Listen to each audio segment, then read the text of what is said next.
L'art contemporain, c'est l'espace dans lequel on évolue, disons, mais bon, c'est quand même un espace très libre, très lâche.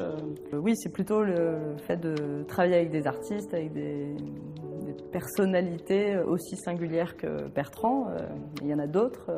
Voilà, je crois que c'est plutôt ça, finalement, qui nous intéresse à la Fondation. Colette Barbier et Claire Moulin sont venus me voir pour me proposer l'exposition d'ouverture de la Fondation dans son nouvel espace, avec des attentes qui étaient de faire une sorte de grand écart. C'est l'image qu'elles ont utilisée, c'est-à-dire quelque chose d'exigeant, pointu entre guillemets dans le champ de l'art, mais en même temps drôle, un peu barré, un peu et accessible aussi, avec peut-être une dimension de divertissement, quelque chose de généreux.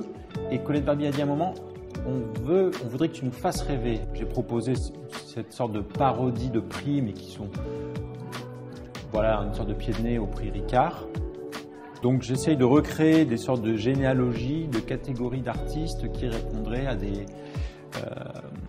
différentes nécessités qui mènent à devenir artiste. J'ai l'impression que tu te permets de faire sauter beaucoup de tabous, beaucoup de verrous.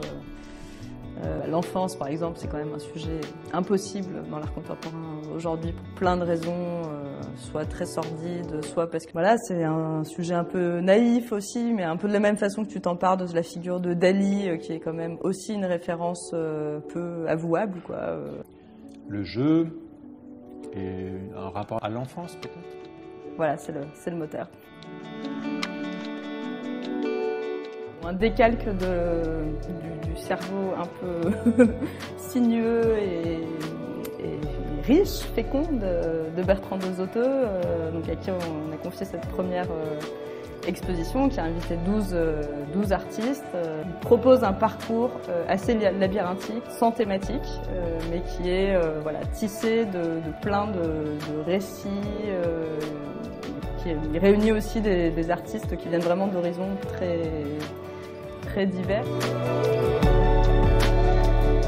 Ça m'a placé à une position différente qui est en effet une sorte de médiateur entre les artistes et puis le lieu. Donc, voilà, une dimension très politique que je n'avais pas perçue jusque-là. Tous les artistes en général, ils vont nous permettre de sortir un peu quand même de l'exercice convenu. C'est devenu un métier aussi, commissaire d'exposition, ce qui est assez ennuyeux. Ces mois de discussion avec Bertrand, ça a été aussi de beaucoup s'amuser, de tordre un peu voilà, certaines règles du jeu, de faire sauter certains verrous, d'accepter de sortir de l'exercice trop convenu.